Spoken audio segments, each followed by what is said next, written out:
듣는 걸 참 잘한다. 많은 사람들이 그런 얘기를 하는데 정작 그런 사람들이 이제 친구들과 만나면 그 사람이 제일 많이 말을 하잖아요. 특히 남자들 평소에는 말 없는데 남자끼리 모이면요 접시가 깨져요. 목사님들 만나면 말을 많이 할까요? 말을 적게 할까요? 어떻게 하셨어요?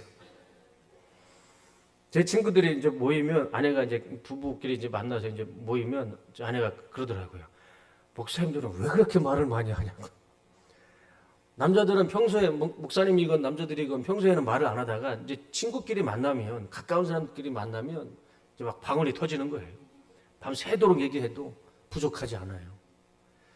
그러니까 모든 사람들이 나는 다른 사람 말을 잘 듣고 나는 말이 없습니다라고 하지만 근데 대부분의 사람들이 듣는 것보다는 본인이 말하는 걸 좋아하죠.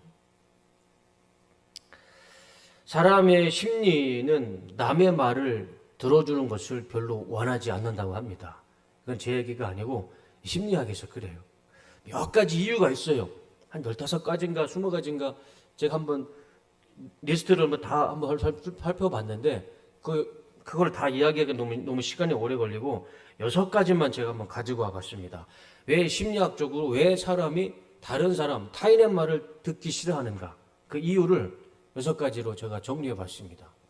첫 번째, 자신과 다른 사람들을 비교하면서 듣기 때문에 다른 사람의 말을 듣기 싫어하는 겁니다. 그러니까 나는 없는데 그 사람이 있을 때에는 비교가 되잖아요. 그래서 타인의 말을 별로 듣고 싶어 하지 않는답니다. 두 번째는 왜 이런 말을 하는지 의도를 파악하기 때문에 왜 저 사람이 저런 말을 할까? 의도가 뭘까? 그것 때문에 나 듣기 싫은 거예요. 스트레스 받아서. 또 세 번째, 이 사람의 말을 미리 판단하기 때문에 아, 이 사람이 나를 지금 혼내키는구나. 아, 이 사람이 나를 비난하는구나. 그래서 이미 판단하기 때문에 다른 사람 말을 듣기가 싫은 거죠. 또 자신의 경험과 비교하기 때문에 라떼는 이랬는데 라떼는 말이야 이랬는데 이 사람은 그래서 막 충고해주고 그런 말이 막 듣기 싫은 거예요. 그렇게 하기가 싫은 거죠. 그리고 5번째, 상대방의 비율을 맞춰줘야 하기 때문에 듣기 싫어요. 또 나하고 아무런 상관없는 말이라도 들어줘야 되고 공감해줘야 되고 그래서 타인의 말을 별로 듣고 싶지 않다고 합니다. 그리고 6번째, 이 사람의 말에 답을 찾아야 하기 때문에 뭔가를 나한테 요구하는 것 같은데 그 답을 줘야 될 것 같은데 나에게는 그 답이 없을 때 그래서 거기서 스트레스가 받잖아요. 여러 가지 이유가 이렇게 남의 말을 듣기 싫어하는 이유가 심리학적으로 여러 가지가 있답니다. 근데 다 공감이 되시죠? 저런 이유 외에도 다른 이유가 많이 있죠. 많은 이유가 있지만 결론은 한 가지입니다. 그냥 다른 사람 말을 듣기가 싫은 거예요. 내 말을 들어주고 싶어 하지 남의 말을 듣고 싶지는 않아요. 그게 우리 사람인 것 같아요. 그럼 제가 가만히 보니까 이런 경우는 잘 듣더라고요. 2가지 경우가 있는 것 같아요. 첫 번째는 사랑하는 사람이면 그 말을 참 잘 들어요. 우리 연애할 때 생각해 보시면 우리 권사님, 장로님 연애할 때 기억도 안 나시겠지만 연애할 때 생각해 보면 내 여자친구, 남자친구의 말은 잘 들려요. 그렇죠? 무슨 얘기 하는지 숨소리까지 다 들리잖아요. 귀를 쫑긋하고 듣지 않습니까? 그 사랑하는 사람이면 마음도 열리고 귀도 열리는 것 같아요. 그래서 그 사람 말이 잘 들리는 것 같아요. 또 우리 자녀들 얼마나 사랑스럽습니까? 그 아이들 하는 이야기가 다 들리잖아요. 그 말이 얼마나 이쁩니까? 안 좋은 얘기를 해도 이쁘고 좋은 얘기도 이쁘고 내가 자녀를 사랑하는 것만큼 그 사랑하는 마음 때문에 마음도 열리고 귀도 열리는 것 같아요.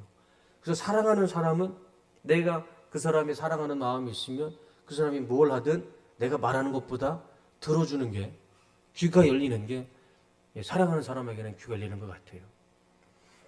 2번째 경우는 돈을 받을 때 사람은 아니야. 돈을 내가 받을 때 그 사람 말을 잘 듣게 됩니다. 전문 상담하는 사람들을 보면 말을 참 잘 들어주잖아요. 모든 말에 내가 한 무엇을 말하든 다 공감해줘요. 세상의 모든 고민과 불합리함과 억울함과 폭력적인 말들을 해도 상담하는 사람은 그 모든 말을 다 들어주고 또 공감해 줍니다. 여러분 오은영 박사 아시죠?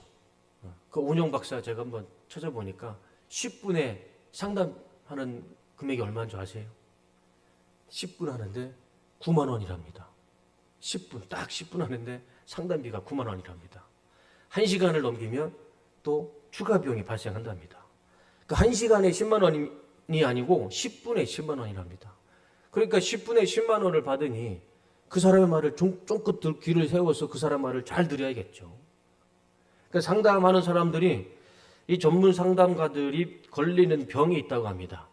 이 공감피로라는 진짜 병명이 있어요. 그래서 이 공감피로라는 것은 많은 사람들이 말을 들었을 때 그 안 좋은 말을 마음속에 담고 그것을 표현하지 못했을 때 스트레스가 쌓여서 병이 발생하는데 그게 공감피로라는 병이랍니다. 근데 우리 같은 사람들은 잘 안 걸리고 이 상담하는 사람들, 그러니까 하루 종일 상담하게 되면 상담이 좋은 이야기 때문에 상담하지 않잖아요. 하루 종일 안 좋은 이야기 듣고 불편한 이야기 듣고 그것을 다 들어줘야 되고 또 그것을 이야기해 줘야 되고 공감해 줘야 되고, 그래서 상담하는 사람들이 마음에 병이 생기는 것이 이 공감피로라는 것이랍니다. 그러니까 아무튼 두 가지 경우에는 아무튼 잘 들리는 것 같아요. 하나는 사랑하는 사람들의 말은 잘 들리고, 또 상담자처럼 이게 직업이고 이게 또 돈에 연결되어 있으면 또 그 사람의 말을 또 잘 듣게 되고.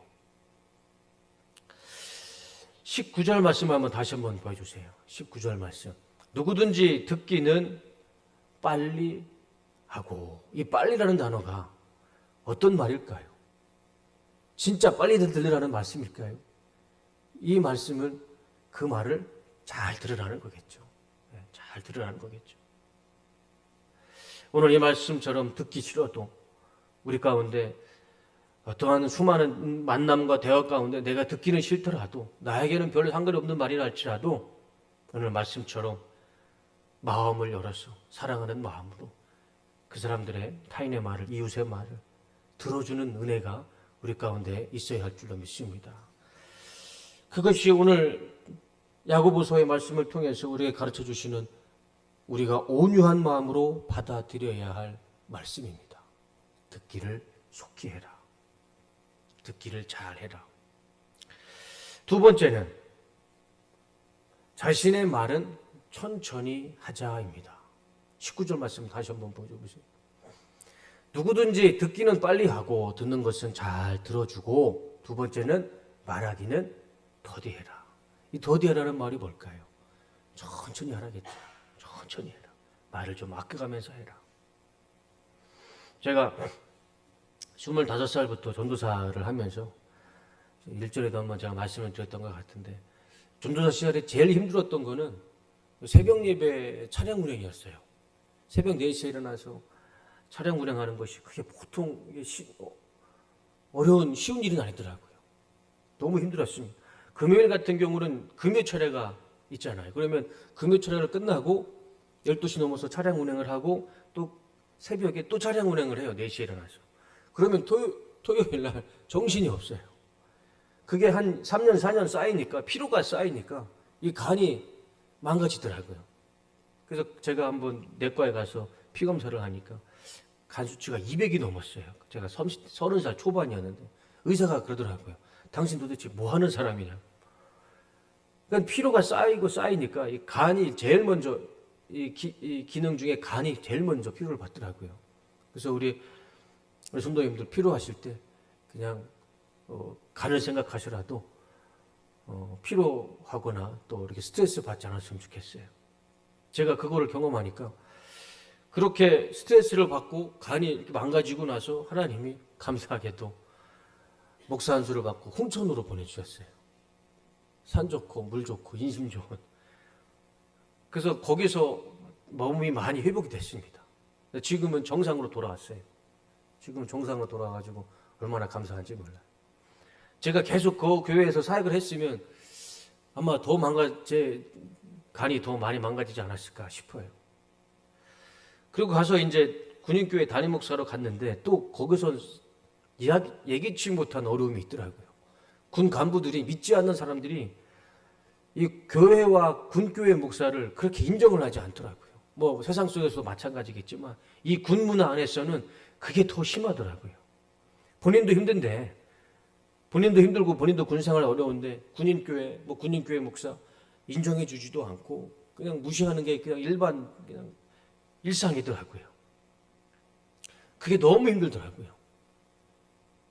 그리고 또 교회, 저한테 말도 없이 교회에 와서 교회를 막 함부로 쓰는 거예요. 교회에서 애들, 군인들 데리고 와서 홍보 영상 찍고 드럼 막 악기 막 만지고 그런 막 드럼 스네어도 찢어져 있고 심벌도 깨져 있고 바닥은 막 모래 천지이고 의자, 장의자도 막 흐트러져 있고 저한테 얘기 없이 그냥 막 써요. 그러고 나서는 제가 왜 이렇게 했습니까 하면은 미안하다는 말도 안 해요. 그냥 군부대 안에 있는 그냥 건물로 생각하는 거예요. 그러니까 그 모습들이 저한테 너무 힘들더라고요. 그렇다고 그거 목사가 싸울 수는 없잖아요.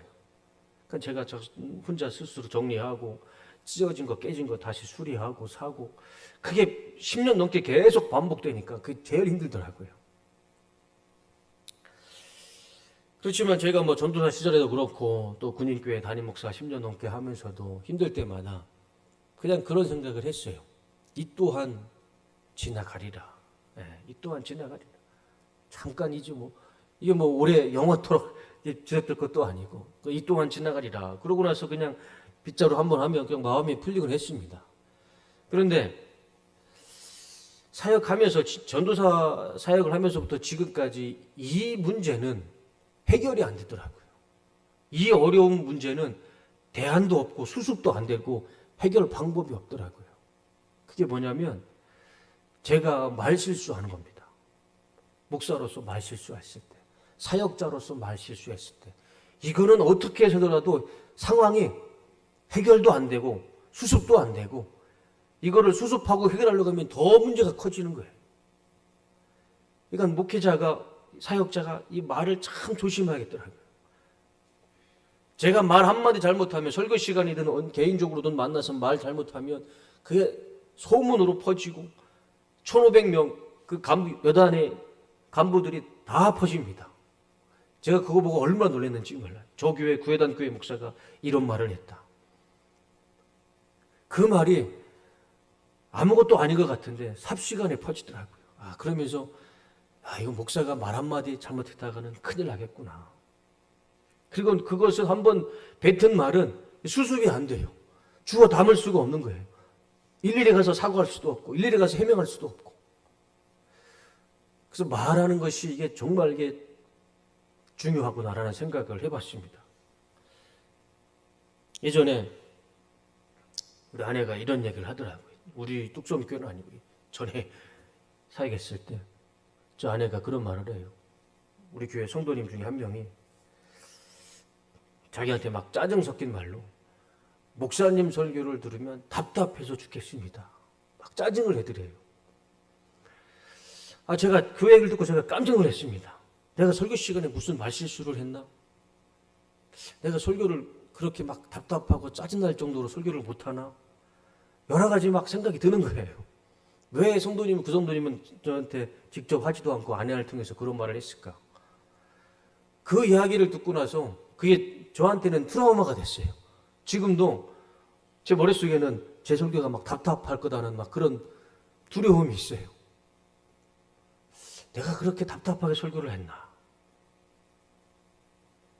목사님 설교 때문에 답답해 죽겠습니다. 그 말이 설교를 준비할 때도 그렇고 설교를 할 때도 그렇고 그 말이 막 마음속에 계속 뱅뱅 돌아요. 혹시 우리 성도님들 가운데서도 제 설교가 답답하고 제 설교가 좀 답답해서 힘드신 분이 있으면 말씀해 주세요. 제가 바로바로 시정하겠습니다. 그 성도님이 왜 어떤 의도를 통해서 무슨 어떤 생각을 가지고 그런 말씀을 하셨는지는 모르겠지만 분명한 것은 그분은 그렇게 느꼈기 때문에 그런 말을 한 것이고 저는 분명히 어떠한 실수를 했던 어떤 내가 잘못을 했기 때문에 그런 말을 들었기 때문에 저는 뭐 그 성도님 말씀에 대해서 아쉬움은 없지만 큰 그런 마음은 없지만 사실 죄송한 마음은 있어요. 설교 시간에 내가 큰 잘못을 뭔지는 모르겠지만 큰 실수를 했구나. 그러니까 설교 시간에 목사가 말 한마디도 참 조심해야 될 것 같아요. 말 한마디, 설교 한마디. 요즘에 우리 한국교회에서 좀 많이 문제가 되는 게 뭐냐면 이 담임 목사님들의 이 설교 표절, 이 설교 카피에 대해서 좀 많이 문제가 생기잖아요. 그래서 담임 목사님의 설교 카피해가지고 표절을 해가지고 그 교회가 분열이 되고 깨지고 목사님은 교회에서 사임을 하고 그것이 막 뉴스도 나오고 그런 일들이 많이 생기잖아요. 근데 저는 약속은 드리지만 저는 절대 그런 문제로는 없을 겁니다. 저는 절대 다른 목사님 설교에 카피하거나 지금까지는 한 번도 안 했고 앞으로도 할 생각은 없습니다. 다른 목사님 설교를 카피하느니 차라리 설교를 안 하는 게 낫죠. 그래서 저는 다른 목사님의 설교를 베끼거나 카피할 일은 없을 겁니다. 근데 이것은 있어요. 예전에 했던 설교를 한 번 더 할 수는 있습니다. 근데 그거는 상황에 맞게 설교를 할 수 있을 것 같아요. 왜냐하면 부흥 강사 목사님들은 레퍼토리가 다 똑같잖아요. 했던 거 또 하고 또 간증하시는 분들을 보면은 똑같은 말씀, 똑같은 간증을 계속 반복해서 해도 은혜가 되잖아요. 그렇지만 분명한 것은 다른 목사님의 설교의 카피나 또 표절은 절대 하지 않는 것이 목사의 양심인 것 같습니다. 그 괜히 표절하고 카피해서 말 한마디 잘못해서 교회가 무너지고 교회가 막 갈라지고 그 말 한마디, 목사의 말 한마디가 정말 중요한 것 같아요.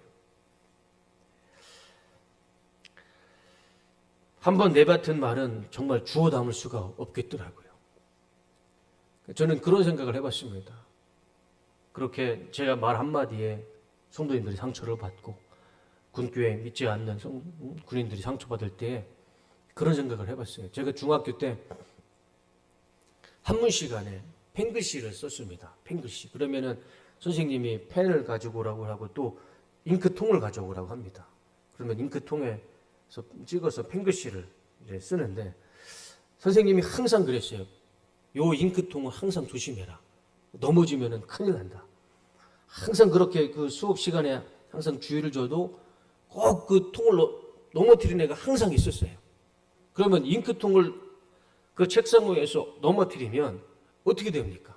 그 책상 전체가 잉크로 물들고 책도 잉크로 적셔가지고 보지도 못하고 쓰지도 못하고 또 그게 막 옷에 묻고 가방에 묻으면 잉크는 또 지워지지도 않잖아요. 지금 같으면 지울 수 있겠지만 옛날에 제가 초등학교, 중학교 때 뭐 좋은 세대도 없고 그러니까 그 얼룩진대로 그냥 학교를 다니는 거예요. 제가 그걸 보고서 그걸 또 엎어진 잉크를 닦겠다고 수건으로 막 닦으면 어떻게 됩니까? 더 번지잖아요. 더 번져요. 수습이 안 돼요. 근데 그게 꼭 사람의 말 같아요.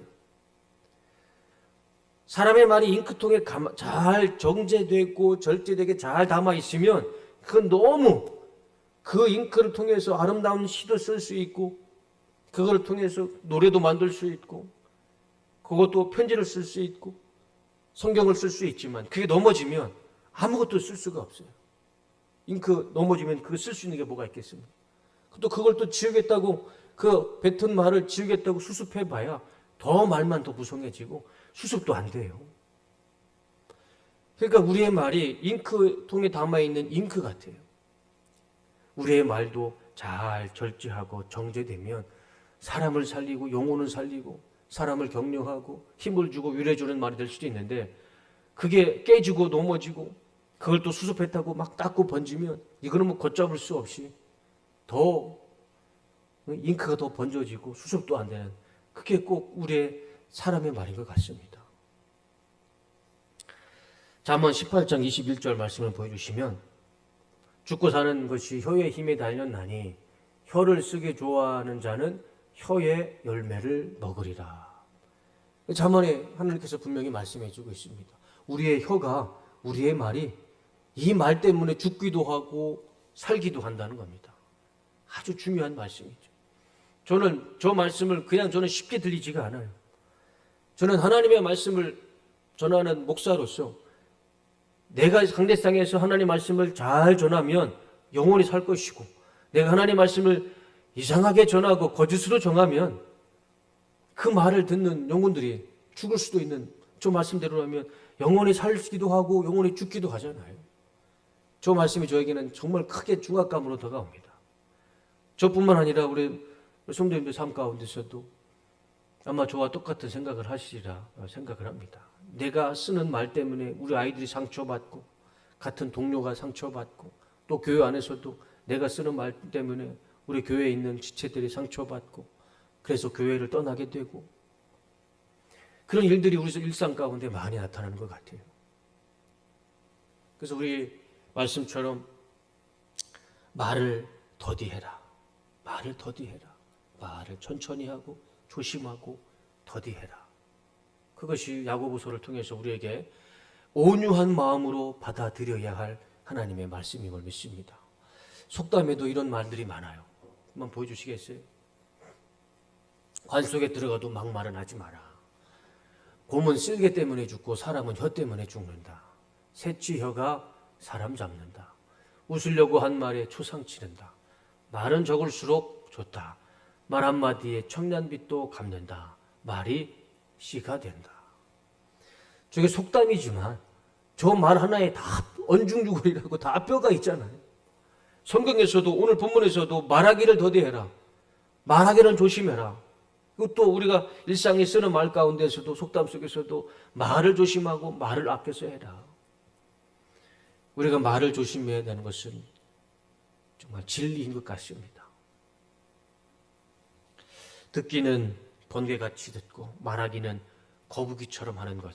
그것이 오늘 야고보서를 통해서 우리에게 말씀해 주고 있는 온유한 마음으로 받아들여야 할 하나님의 말씀임을 믿습니다. 마지막으로 세 번째, 화를 내지 말자입니다. 19절 말씀 한번 다시 보여주시겠어요? 19절 말씀. 마지막으로 사랑하는 형제자매 여러분, 여러분은 이것을 알아두십시오. 누구든지 듣기는 빨리 하고 듣는 건 잘 들어주고 또 말하기는 더디하고 말하는 건 천천히 조심스럽게 하고 마지막으로 노하기도 더디하십시오. 더디하라는 말이 뭘까요? 참으라는 거죠. 노하지 마라. 화내지 마라. 야고보서를 읽다 보면 계속 반복해서 나오는 말씀이 있어요. 화내지 마라. 분노하지 마라. 인내해라. 참아라. 그 말을 계속해서 반복해 주십니다. 화내지 마라. 분노하지 마라. 인내하라. 인내하라. 그 야고보서의 핵심이에요. 성경에서 화를 내고 분을 품고 살아가는 자의 결과를 설명해 주는 구절이 여러 가지 구절이 있는데 제가 세 가지 한번 가져가 봤습니다. 시편 37편 8절 분을 그치고 노를 버리며 불평하지 말라. 오히려 악을 만들 뿐이라. 분을 내고 화를 내면은 뭐가 만들어지냐면 악밖에 만들 수 있는 게 없어요. 분을 그치고 노를 버려라. 불평하지 마라. 왜냐하면 그것 때문에 악을 만든다. 잠언 19장 11절 노하기를 더디하는 것이 사람의 슬기다. 지혜다 말씀해주고 있어요. 노하지 마는 것이 화내지 않는 것이 이것은 사람의 지혜다. 잠언은 말씀해주고 있죠. 에베소서 4장 26절 27절 분을 내어도 죄를 짓지 말고 해가 지도록 분을 품지 말고 마귀에게 틈을 주지 마라. 분을 내는 거는요.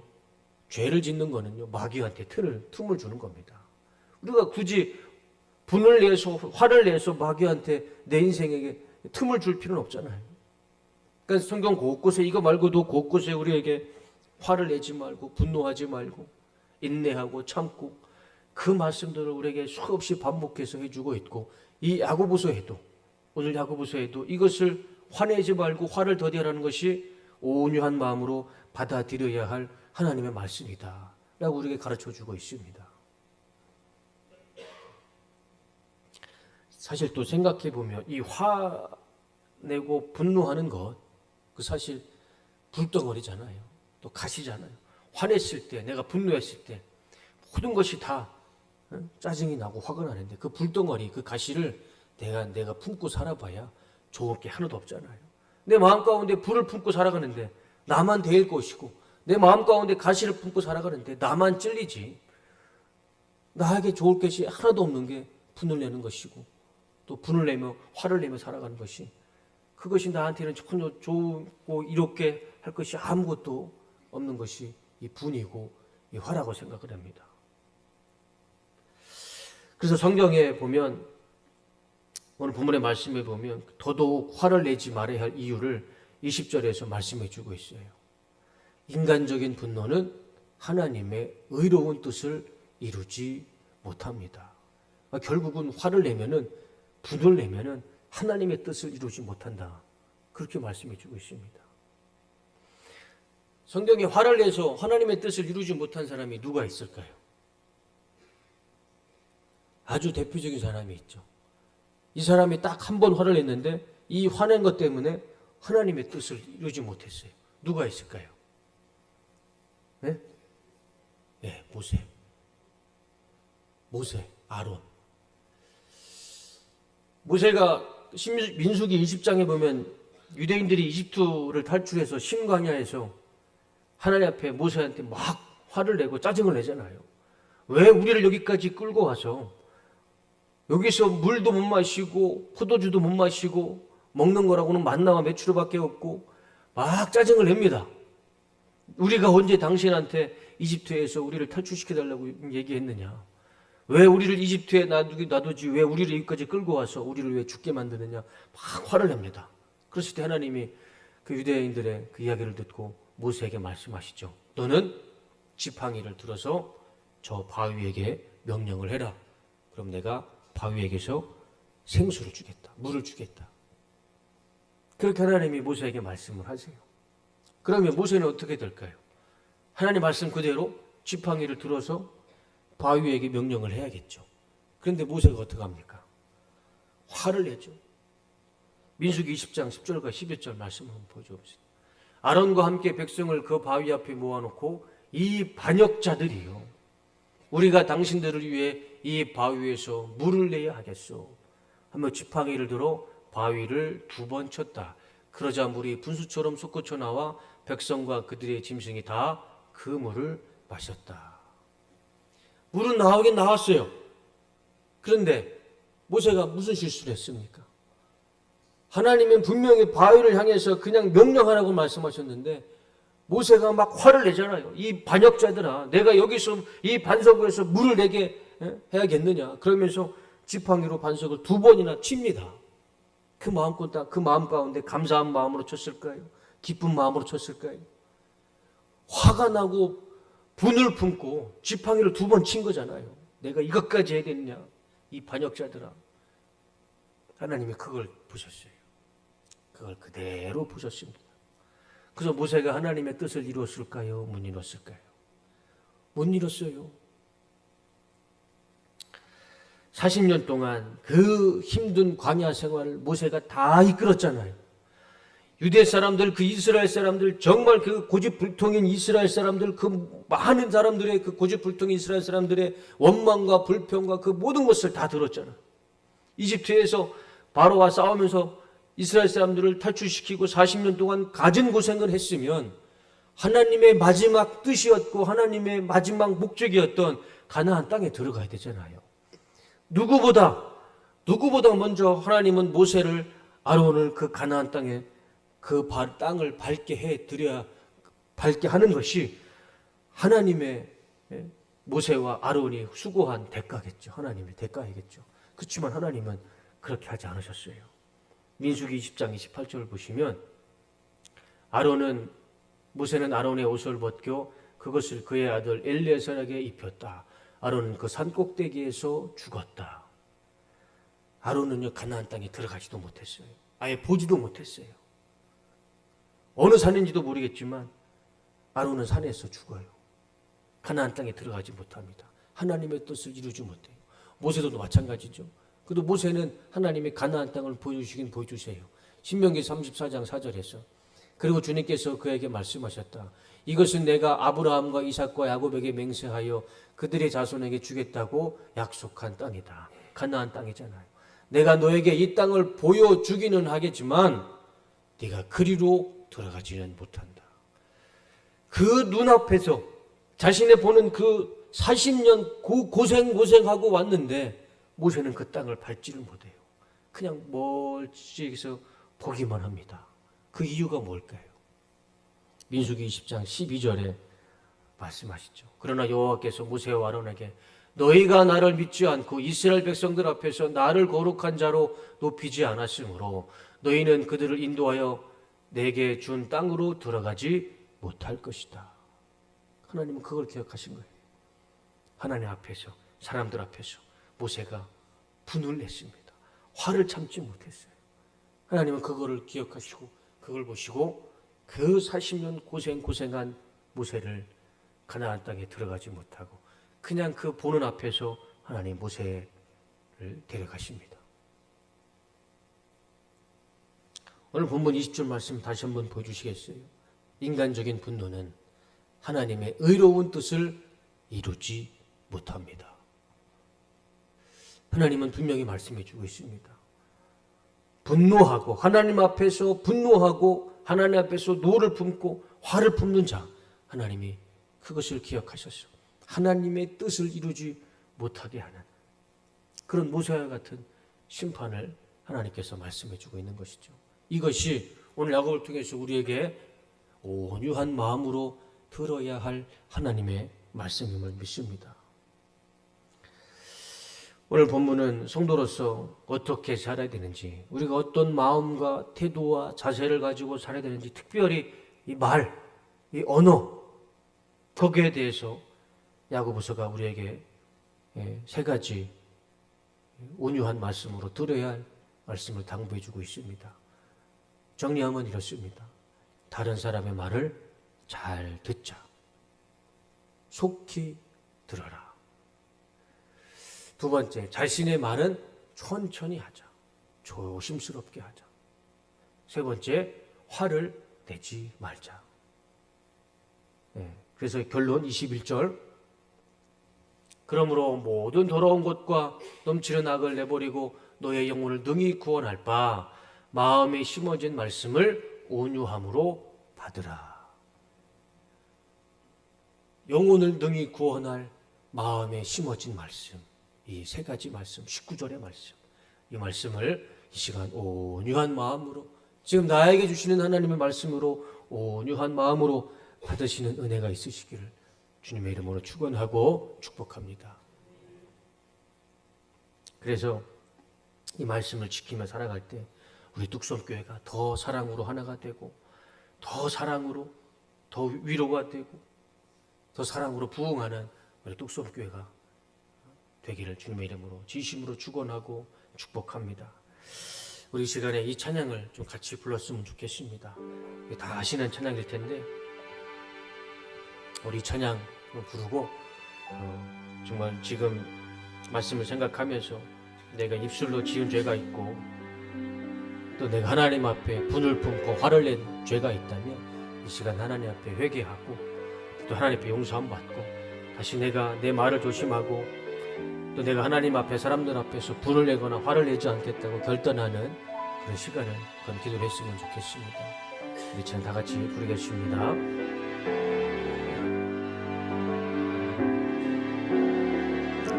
내가 먼저 손 내밀지 못하고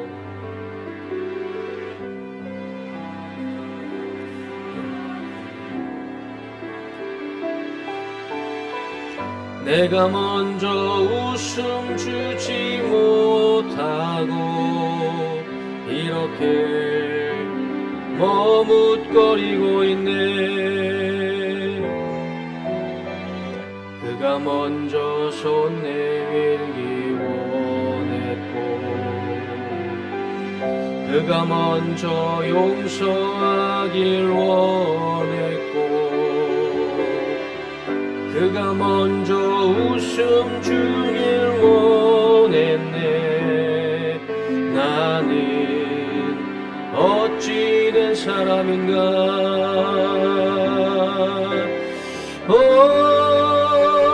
간교한 나의 입술이여,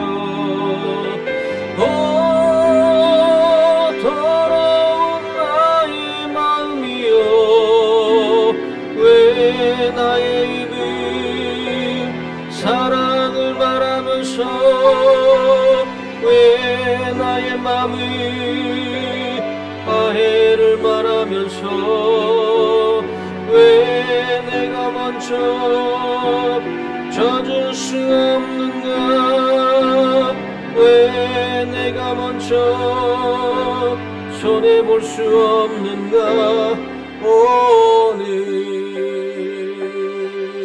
나니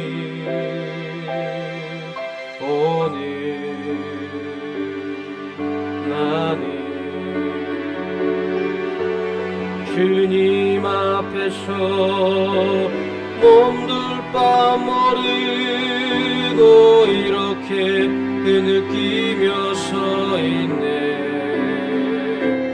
어찌할 수 없는 이 맘을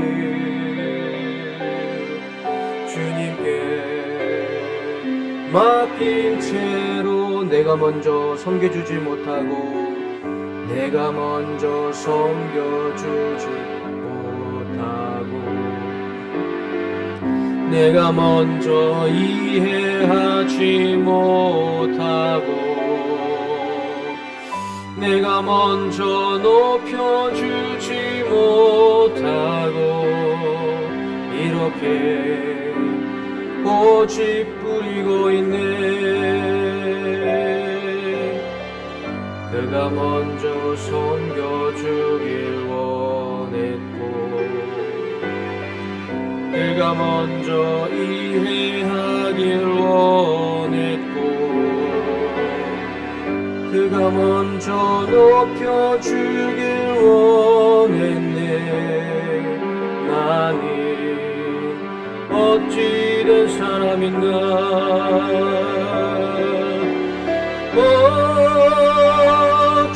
추악한 나의 욕심이여 서글픈 나의 자존심이여 왜 나의 입은 사랑을 말하면서 왜 나의 맘이 화해를 말하면서 왜 내가 먼저 져줄 수 없는가 왜 내가 먼저 손해볼 수 없는가 오니 나니 오니 나니 주님 앞에서 몸둘 바 모르고 이렇게 느끼며 서 있네 어찌할 수 없는 이 맘을 주님께 맡긴 채 오 간교한 나의 입술이여 간교한 나의 입술이여 더러운 나의 마음이여 왜 나의 입은 사랑을 말하면서 왜 나의 맘을 화해를 말하면서 왜 내가 먼저 져줄 수 없는가 왜 내가 먼저 손해볼 수 없는가 오니 나니 오니 나니 주님 앞에서 몸둘 바 모르고 이렇게 느끼며 서 있네 어찌할 수 없는 이 마음 주님께 맡긴 채로 이 시간 잠시 잠시 하나님 앞에 기도하기 원합니다. 오늘 야고보서는 우리에게 분명히 말씀해 주고 있습니다. 다른 사람의 말을 잘 들어줘라. 나의 말은 천천히 하고 화를 내지 마라. 우리가 불렀던 찬양처럼 또 오늘 말씀처럼 나의 입술에 죄가 있다면 이 시간 하나님 앞에 회개하길 원합니다. 하나님 앞에 또 우리 이웃들에게 화를 내고 분노한 죄가 있다면 하나님의 뜻을 이룰 수가 없습니다. 하나님 앞에 또 이웃들에게 분노한 죄가 있다면 이 시간 하나님 앞에 회개하고 그 모든 죄를 용서함 받고 다시 이 시간 하나님 앞에 거듭나고 하나님 주신 은혜로 기쁜 마음으로 돌아가는 시간 될 수 있도록 이 시간의 말씀을 생각하면서 우리 기도하는 시간 갖도록 하겠습니다. 다 같이 기도하겠습니다. 하나님, 이 시간 하나님 앞에 우리의 부족한 입술 또 우리의 더러운 입술의 죄를 하나님 주 앞에 고백하고 회개합니다. 하나님, 다른 사람들의 말을 기울여 주지 못했던 우리의 죄를 용서합니다. 다른 사람들의 말을 경청해 주지 못했던 나의 죄를 용서하여 주시옵소서. 아파서 힘들어서 신음하는 이웃의 말을 무시하고 거절하고 그들의 말을 귀 기울이지 못했던 우리의 죄를 용서해 주시옵소서. 이웃의 아픔을, 그들의 목마름을, 그들의 눈물을, 그들의 외침을 귀 기울이지 못하고 듣지 않고 판단하고 비판하고 정죄한 우리의 죄를 용서해 주시옵소서. 하나님, 나의 기준과 나의 판단으로 이웃을 정죄하고 이웃을 지적하고 입술로, 나의 입술로 상처 주고 나의 입술로 그 영혼을 상하게 했던 죄가 있습니다. 하나님, 우리의 부족한 죄, 씻을 수 없는 이 죄를 하나님 용서해 주시옵소서. 하나님, 우리의 입술로 상처받고 실족한 영혼들이 있다면, 이웃들이 있다면 하나님 우리의 죄를 용서하시고 이 시간 그 상처받고 실족한 그 이웃들에게, 그 영혼들에게 하나님 찾아가 주셔서 그들의 위로해 주시고 그들의 마음을 회복시켜 주시고 그들의 마음을, 상한 마음을, 심령을 싸매 주시옵소서.